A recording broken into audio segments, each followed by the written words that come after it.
Hello, everyone. Welcome to this live stream. I haven't done one in quite some time, so I am pretty excited to host again, and hopefully, this can be more regular. And I'll do a lot more of the reactions, the live reactions to videos, and do let me know what videos you would like me to react to. I would be more than happy to react to them and give my viewpoints. There's lots to discuss in terms of what's been going on and uh, what I wanted to talk about today, which was mainly about Advaita Vedanta, about why it's important. I know I've mentioned this a number of times, but having that understanding of why we get to non-duality and how we can fall out of the trap of going back into duality, because what happens is for some of us we enter this non-dual path. We think that it has all the answers. We we start before we've even had the experience of oneness, or we've had the experience of non-duality of Brahman. We will tend to claim that we've achieved so much, and we will claim enlightenment, that we understand it all. And when that's done, when we do this, it creates a lot of problems, it creates a lot of issues, because we find that people end up coming back to duality because that stabilized experience has not happened. So what they have is a very kind of a very basic experience, which they think is everything, but essentially it's not as easy as that. So we'll be discussing a bit more into that today. Um, Currently, we're working upon the whole Bhagavad Gita commentary. I anticipate that that will end in August next year, which will mean that the podcast will go in a different direction. So that is something we can look forward to. It will be more based on basically a single line that I read from a text, and it'll be a talk upon that. So it's going to be slightly different, but I'm open to new ideas. Anything that you would like to see from the podcast, in the next year or so, that'd be great. And the other thing that is on the horizon is I'm about to become a dad in August. So a lot's been done. I'm having to record a lot of the episodes, so I have time to spend with the newborn. And yeah, there could be slight delays in some episodes, some weeks, or you may have double episodes released in 1 week.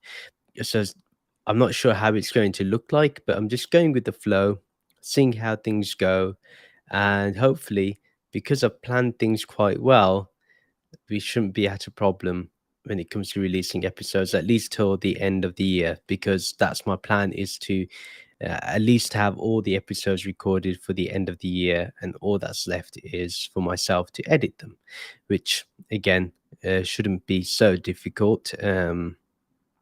But yeah, so that's another aspect that I'll be doing. So yes, we'll work on those things, which are very important. And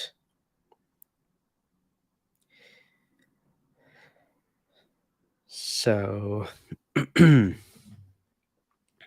what else has been on my mind? Yes, another one that's been on my mind that I wanted to discuss, something that I feel may need a bit more attention. I didn't, so what I've realized within my own self is I don't want to talk about something straight away. Like, for example, the movie Adi Purush came out, everyone has a viewpoint. I didn't really want to go on the bandwagon. I did have my viewpoints. I do have my views, my opinions on that movie, but I didn't want to rush into talking about it. So I have my opinions after listening to the interviews by the makers and also a lot of reactions to those. And you have two types of people in these camps when it comes to talking about this movie. One is obviously they don't want anyone to treat their text with disrespect. So there's that. But a lot of these people probably have not read the text themselves either, although they want you to be authentic to the text. But the only thing they know about the Ramayana is, again, from a TV show they may have watched a number of years ago. So, have they read the text is important to know. And two, yes, I do believe Bollywood and generally cinema should always find new ways of presenting these stories. So, if the makers were honest in the beginning and said this was their take on it and this was their way of modernizing it, then we can understand. But do not call it the Ramayana. You can call it something else. There have been other movies that have done similar things. For example, Shah Rukh Khan's Rawan. Then you even have Mani Ratnam's Ravan. Um, those were, done, and they are pretty much really well, in my opinion. The VFX is really good for the one movie. Um, so it's really important for us to understand and to know that you can modernize something, but be honest.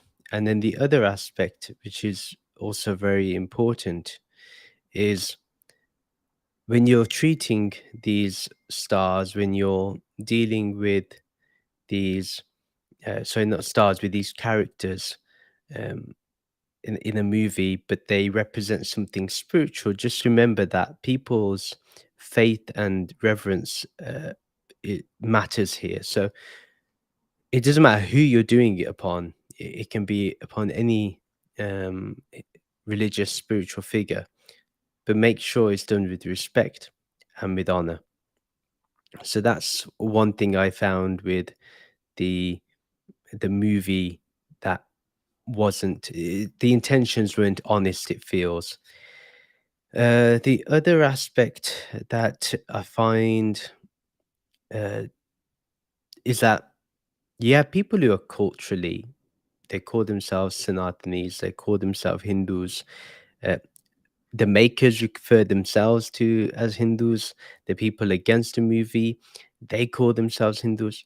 So you have this really vague infighting going on about what makes really a Sanatani, and in my opinion, the problem with the fight is that these people are fighting over a cultural identity, not the actual message behind what the Ramayana stands for. It's not simply just a matter of good over evil, but it's a matter of why should one remain uh, with purpose, with principles, why one should not uh, kind of go away from their own principles or put their principles to the side. It's very, very important that that is understood. So that's another aspect um, of this whole Adipurush saga that I found to be quite hilarious, is that people are fighting over cultural aspects rather than the deep meaning. Some things are correct, like for example, they've talked about how some of the people who are against the movie, they said, Ramji, Sri Ram doesn't have that grace, that benevolence, that calmness, that serenity to his face. Okay, but where's yours? You know, it's one thing criticizing the makers of a film, but you should also embody those very values that you're talking about. Yes, in terms of a movie, you can have that as a critique, but one should also reflect upon one's own identity there.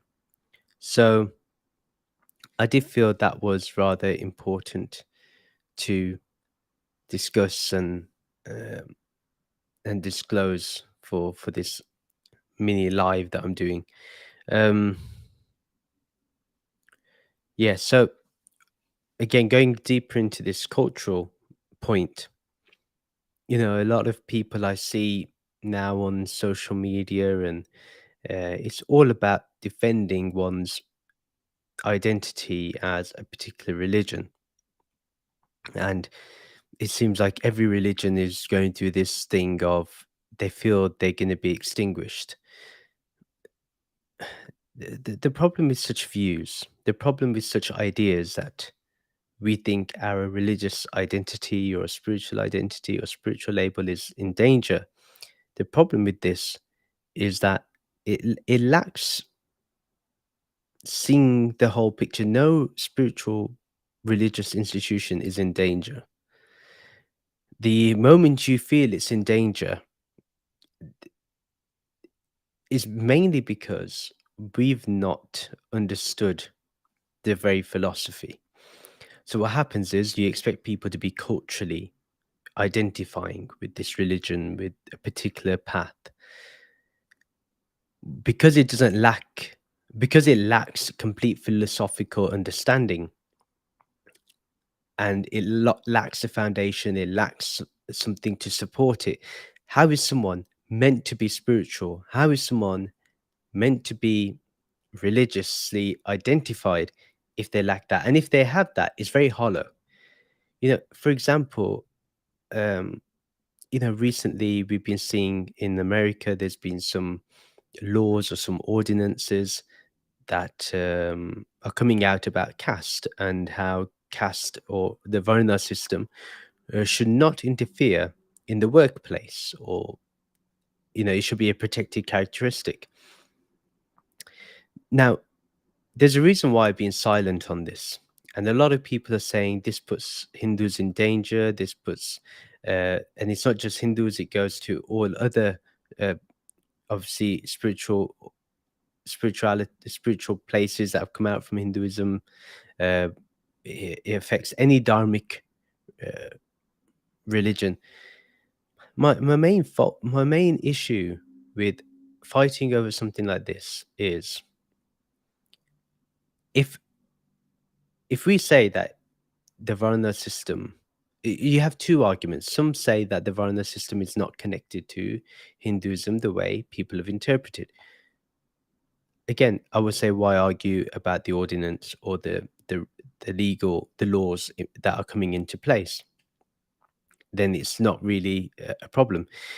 If it's tied down to our identity, which to me, uh, I refuse the caste system, and I refuse, and these very people, uh, who are putting in these laws. One, we do need to question whether they understand Dharma, and that's a separate conversation, and whether they understand the framework in which they're doing things. But the main purpose that I'm trying to get at is, when we're talking about the caste system, and when we're saying that we shouldn't have laws that directly address the caste system, the moment we do that is we're saying that people like Kabirji, people like Ravi Das ji, people like Mirabai, uh, all these devotees and saints, Sri Ramakrishna, Swami Vivekananda ji, that all these people that fought against caste discrimination are all wrong. And they openly said it in forums. You read the Guru Granth Sahib ji, Guru Nanak Dev ji is relentless about this matter, and rightfully so. You look at Kabirji, rightfully so. He's hell bent against the caste system. So these there's a reason why there is talk from the 15th, 16th century about the atrocities of the caste system. So the fact that now I'm starting to see people, starting to see Hindus go back into this framework of, well, we need to protect the caste system, or we do not want people to discriminate us because we have a caste system, is absurd. And it's not rightfully thought out. And when I say this, I'm saying both parties are wrong because both parties aren't willing to discuss. Both parties aren't willing to have a grown up conversation. Instead, I remember seeing that someone said, spam call a government office. Don't do this. This shows the childishness of the matter. The childishness of and the other problem is when you're fighting with people on social media itself is already a cesspool of vitriol and toxicity. All you're doing is wrapping yourself up in that. Now tell me, as a Hindu, as a dharmic person, how are you meant to practice your dharma, your spiritual practice, if you're getting into these uh, fights on Twitter or Instagram or on Facebook? Where is our focus meant to be? How can we be meditating upon the Supreme Atma, whether we see it as Vishnu, whether we see it as Sri Krishna, whether we see it as Brahman, if we're not willing to take a deep look within and say, you know what, I actually don't identify with any of these things that are protected characteristics. These are not who I am. But for the sake of people who are ignorant and like to discriminate others, we should have laws in place that will stop people from discriminating. That should be the approach. And in my opinion, uh, I'm not saying that the lawmakers who are putting forward this legislation that they're right. All I'm saying is that there needs to be a grown-up discussion on both sides, and they shouldn't be based on a Twitter spat or crazy comments on Instagram or on Facebook or even on a YouTube video, you know. So I do believe there is this danger that I'm seeing now where, yes, we're seeing a feeling of being Hindu arise, but it's coming at a cost, and it's coming at a grave cost. And I really believe that more focus should be on our philosophy. We should be doing more. Look, the only way to get rid of ignorance is through education. And if you're not going to educate people about what our dharma is, what our spiritual principles are, why would anyone want to listen to you? Why would anyone want to listen to me if I'm just going to talk about cultural matters and not talk about the deep philosophy that's there about Brahman, about the oneness in existence, the the message that Sri Krishna gives, which is not about um, fighting as much as now people like to kind of manipulate his teachings to mean. His whole thing is about the battle within our own mind where we will not accept our own true self. This is his main message. This is the main battle going on. And you have an army so big, massive in proportion against your own spirituality. If you look at the battle of Mahabharata, if you look at it between the Kauravas and the Pandavas have a very limited army, and the army of the Kauravas is vast. But what does the Pandavas have that which makes them different? Is that they have Sri Krishna. Now, that can represent our guru, that can represent the gyan, the knowledge, the wisdom, the scriptural texts. Now, if you think about it, we're all going through that battle. We all have this spiritual wisdom. We all have maybe a guru. We may have all these things at place. But how many of us are utilizing that and getting overwhelmed by the army ahead of us, the battle ahead of us, because we feel that the enemies are vast? So We create our own enemies, we create our own struggles, we create our own problems.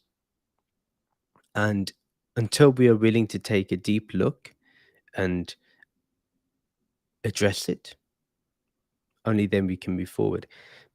I mention this all the time, and I truly believe this. I think I was mentioning it to a friend that if we just spent one line, like one line of the Gita, you could spend, or one line in any spiritual text, especially from the East, you could spend days upon it. You could literally spend so much time on it that your days and nights can be consumed by one verse, one line, right?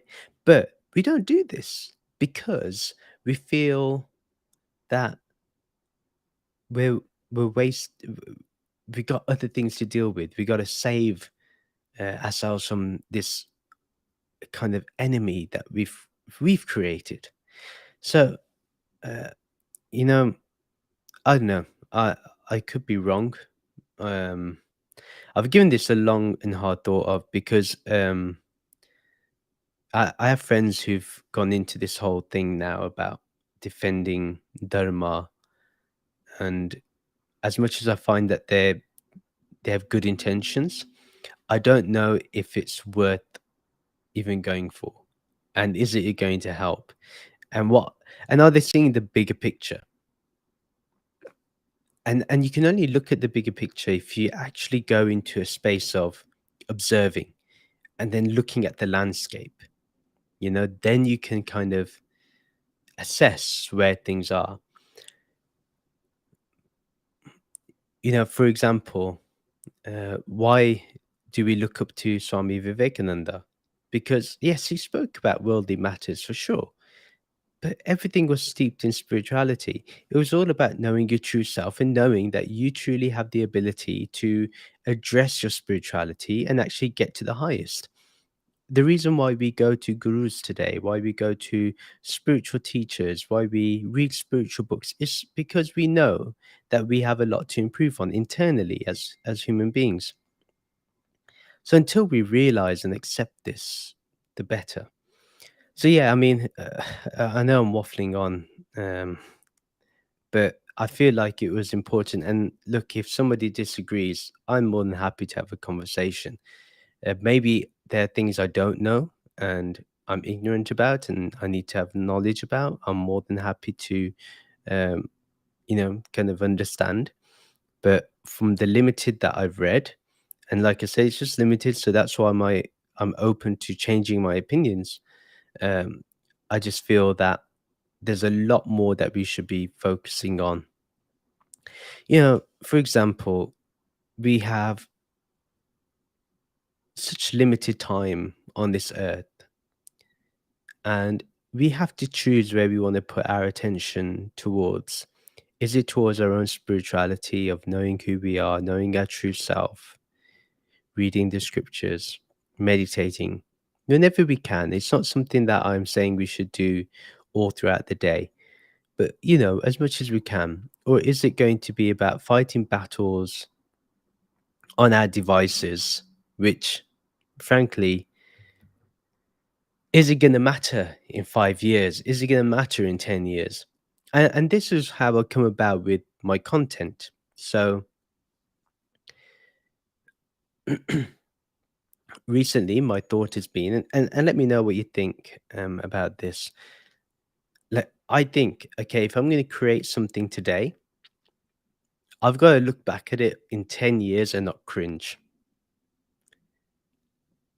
And when I mean cringe, I mean like completely cringe.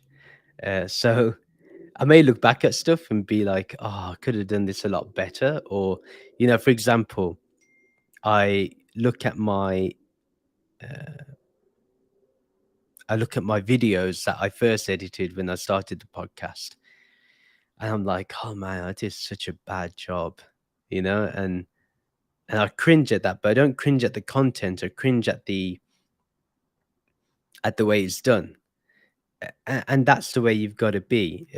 Don't cringe at the cringe at the editing, but not the content. So when you're creating something, when you're talking about something online, or just remember the internet never forgets. So whatever you say, whatever you present in terms of content, people have got to look at it. Will you be able to look at it 5 years, 10 years down the line and say, you know, I'm proud of what I did. I'm proud of what I said. And the reason why I say that is because my views are not the same as they were 10 years ago, but I am more comfortable with my views today than I've ever been with the philosophy that I believe in. I'm more comfortable with that today than I've ever been. Um, and I'll be honest, like 10 years ago, I think I thought I understood non-duality, right? I thought I got it. I thought I totally understood it. I had a non-dual experience. And then I realized after, you know, you read something or you come across somebody who then tells you, maybe you don't know as much as you think. Maybe you don't know as much as you say you do. And that was a wake up call for me because then I realized what I said 5 years ago, I don't agree with today. And not that my views were regressive or were bad. They're just that I will probably cringe at it today. So with anything we say or do, think about it. In 5 years' time, when I look back, will I think that all I did was a waste of time, or was it worth my time? You know, do I value every minute that I put into that?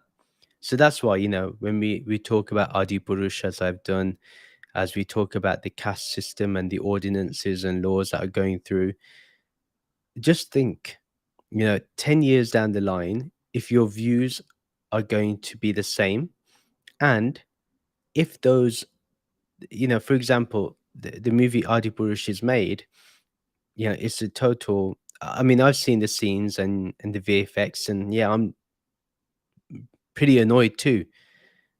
But should I slam the film so much that nobody then has the courage to make a better version in the future, like a great version? Because this is the problem, is when we condemn something so much, people then get scared, especially if you have to invest money in it, like a film. So that's why I've been reluctant to address it directly, or at the time when it was such a hot topic. But it also goes to show that the film was Adi Purush by, it was a film with Prabhas. It was meant to be about the Ramayana, but it turned out to be something else, Gaiji. I mean, it became something terrible. You know, apparently it was meant to be 600 crore, which is a lot of money for a budget. And it was meant to be, you know, purely on VFX. The VFX was so poor, it was unbelievable. Now, the other problem that I have with Adipurush, the reason why I'm more angry is actually not at the makers of the film. I'm actually angry at the public because I remember when the movie Patan was coming out, and just because of a color of a bikini, people wanted to boycott the movie. When someone has disrespected the history, the dialogues, the characterization of the very deities that we look up to, whether that's Hanumanji, whether that's Sri Ram, whether that's even Ravan, right? The fact that nobody called for the boycotting of this movie is shameful. And I think that tells you where these cultural bigots really are. So all these people who are just culturally dharmic, where they really are, where they really stand. So let me type out the movie for you so then you can take a look. Um, but there are some solid things about the movie. I mean, I really love the songs. You know, if you the Jai Shri Ram song was brilliant, and the Ram Siya Ram track was really really nice. So there's good things. One should appreciate that, um, but yeah, you know, but that's my point is like the public. didn't go crazy about this. It was all good. There's no problem. And yet, why wasn't there cause for boycotting this movie? You know, so the hypocrisy of not just the Hindu trolls, as I call them, because that's what they are, nothing but trolls. You know, where did they go? Um, so yeah, so there's that, and then there's the whole casting. Um, and, there's bigger things to worry about, like for example, what we're going to do about the climate crisis, what we're doing about income inequality, what we're doing about homelessness, what we're doing about the cost of living crisis and supporting those that need it. Why isn't anything done about that? Why aren't people talking about this? And yet we're crying about whether um, people are condemning. Look, at the end of the day, I think people are creating scenarios in their head than actually things resulting in actually happening that way. I don't think Hindus are going to be subject to discrimination because of these ordinances. In fact, it will save us own uh, us us Indians that can easily get into the game of discriminating others based on caste because we are aware of surnames. In fact, it helps us, and in fact, we could use it in a positive light, and we can twist the law in our favor to say, actually, you know what? We agree. We shouldn't discriminate. So there's many ways to look at it, but I do need to find out why people are why there's such an uproar. But yeah, instead of being keyboard warriors, one should really analyze our own behavior and have a look whether we fully understand something. Is IMAX release was cancelled to show the Flash instead? I haven't heard great things about the Flash either. Well, so what's interesting, one character in that movie, in Adipurush, was had the same powers as the Flash. So, um, but yeah, the IMAX release was cancelled, and thankfully so, because um, imagine seeing such bad graphics in an IMAX. Uh, yeah, it was just a mess from the get go. But I think the biggest concern was the dialogues. For example, the dialogues that Hanumanji said, they just weren't spiritually, you know. So this is the argument which I agree with people on, is that Hanumanji was a Vedic scholar, and so was Ravan. How can you expect them to be talking in a casual manner? So it was just terrible. Um, yeah.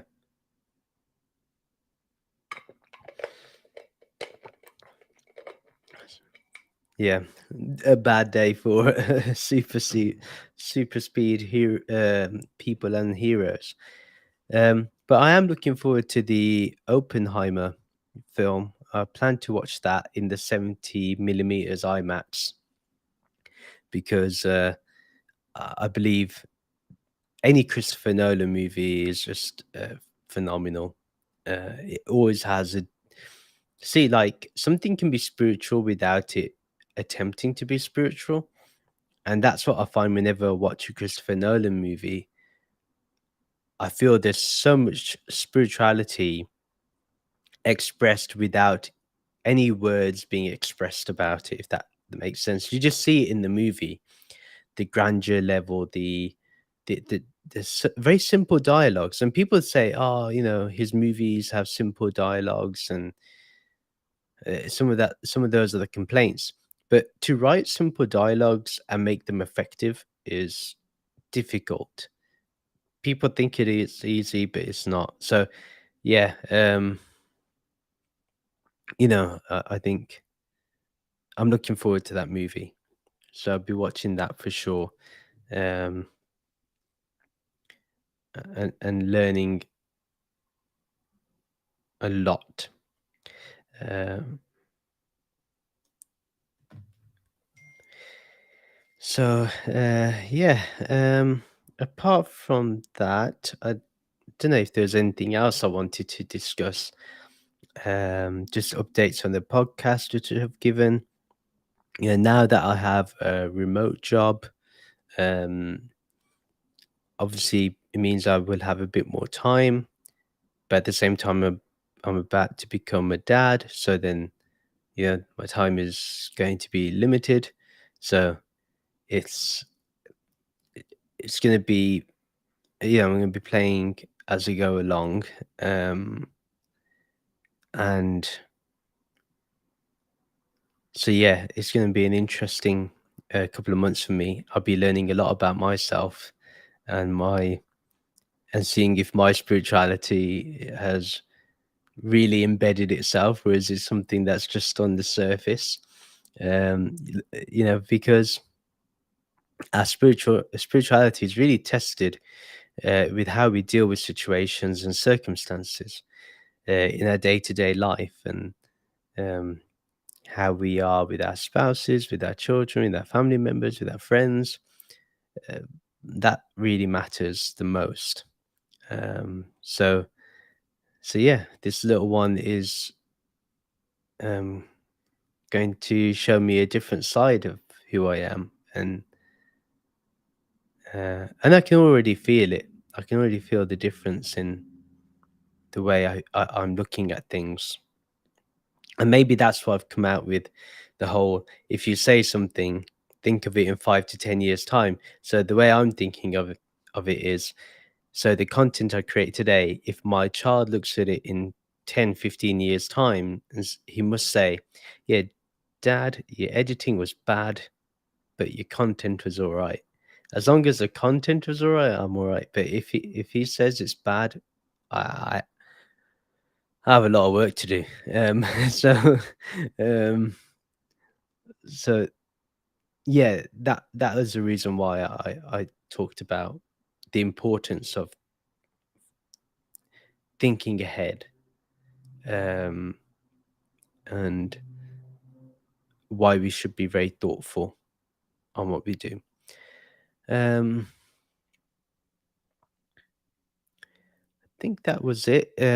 If there's any questions we may have, I'm happy to answer them. If you have any questions, any comments, anything you want to know, um, I'm more than happy to discuss it. Um, One thing I wanted to talk about, which has got me thinking, is the importance of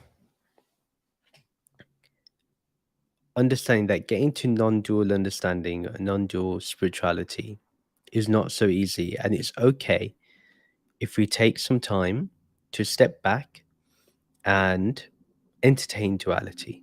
It's okay to believe in something tangible that can ground you.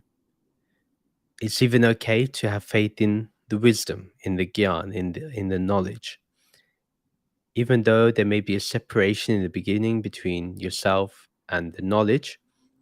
But it can eventually, when the more you study it, the more you get into it, the easier it will become for you to get to a non-dual understanding. So it's okay to entertain duality in the beginning, and I think this is what we discussed when it came to the pseudo non-dualists, right? Because they they feel that you should abolish duality completely. Well, the very fact that one has a conversation on YouTube is the acknowledgement that there is the appearance of duality. So it's okay if we utilize something where we feel there's a me and a you and a me and this. It's okay for that to happen. But eventually we got to understand that we got to see the oneness in that play that happens. So we'll see the oneness between ourselves and understanding the knowledge, the wisdom, between ourselves and the Guru, ourselves and Brahman, ourselves and formless awareness. Eventually we understand that this multiplicity that we observe and we see is none other than this one Brahman, a reflection of this one, uh, and this world is just a mirror that is reflecting this non-dual Brahman, this non-dual self, and its reflection shows multiplicity upon multiplicity. And when we start understanding the omnipresence of the one, then it gets easier.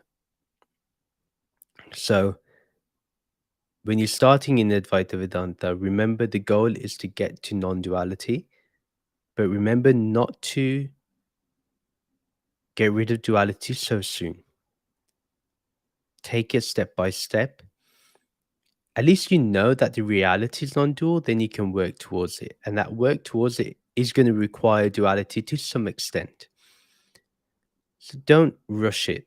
And if that's the biggest advice I give to anyone in spirituality, is don't rush it. Use your time as if it's it's your final time. Like, say, if you have 10 minutes just to be spiritual today, put 10 lifetimes into those 10 minutes. Yeah. But also remember that nothing is ever forgotten. You know, in the Bhagavad Gita, Sri Krishna says to Arjun that don't worry, even if the whole universe dissolves away and there's the dissolution and we go into pralaya, this state of void, just remember that when this universe manifests again, when this world manifests again, remember that all of this will you will start from where you left off. So nothing is ever forgotten. Your karma is always remembered until that point where you become beyond karma, where you go beyond doership, when you realize there is no doer, action is just happening.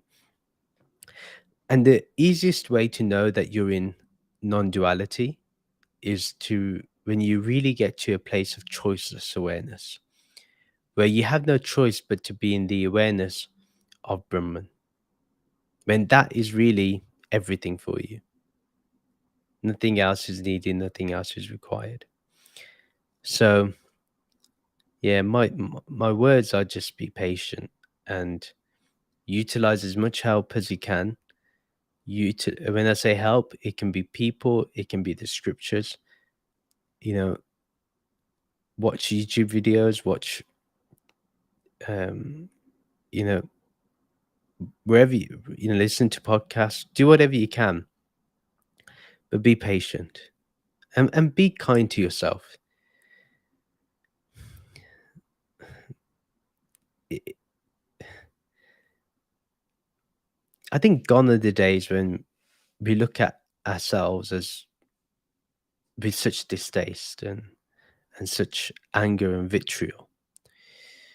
I think those, you're not born in sin, as much as it may be believed to be so. You're born in bliss, and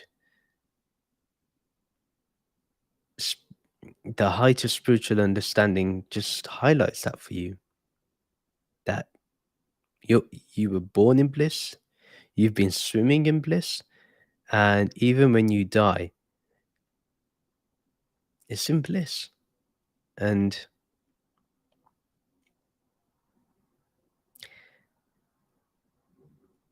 it takes time to get there. And like I said, patience, faith, shraddha, reverence, um, and having an open heart towards yourself and others. And just remember that the view of a sage is never narrow. It's so vast that it contains universes. That's how vast the vision is. And that's what we need to go to. Babies when not suffering in body bliss. Yeah, that's true. Well, I'll be observing that myself. Um, and yeah, it's true. Um, they embody bliss, they embody that calmness. Because at that point, there's no identity, therefore, no karma is created, right? Karma manifests when one starts getting an ego. So that's very, very true. Um, right. So 45 minutes. It's longer than anticipated. But probably next time I will do more. I do a reaction. So let me know if there's any videos that you would like me to react to whenever I get some time. It may be Monday, may not be Monday. I think I'm going to be recording some episodes then. But whenever you want, whatever videos you would like me to react to, let me know. Join the Bearded Mystic Podcast community group. All of those details are in the video description below. Um, and join the community group. Share your views, be open. We're there to learn from each other, and yeah, maybe I'll be on TikTok later. So I haven't been on there. So this is my way of catching up on all these live sessions. So maybe even after this, I may just go into TikTok and see what's going on there, see what's the vibe. Have things changed there? But yeah, I like to do more YouTube because I can react to videos. So um, yeah, let me know. And I think I'm open to doing like Hindi and English, meaning I'll speak in English, but I can even do Hindi videos and give my interpretation or my views on it. So yeah, let me know. And thank you for joining me today. Thank you for if you watch this after it's been broadcasted live. Um, you know, thank you for your support. If you want to support me more, you can go through Patreon. All that support is really helpful because it helps run the podcast, helps me get better equipment and better software, and most of all, gets me to a point where I can be comfortable with creating content and not worry about other aspects. But now I've got a pretty cool job, so I can balance both out really well. So, but thank you to all of you for your support, and I shall see you again very, very soon. And uh, again, let me know if you have any feedback. Do take care of yourselves, stay safe, and see you soon. Okay, take care, everyone. Bye.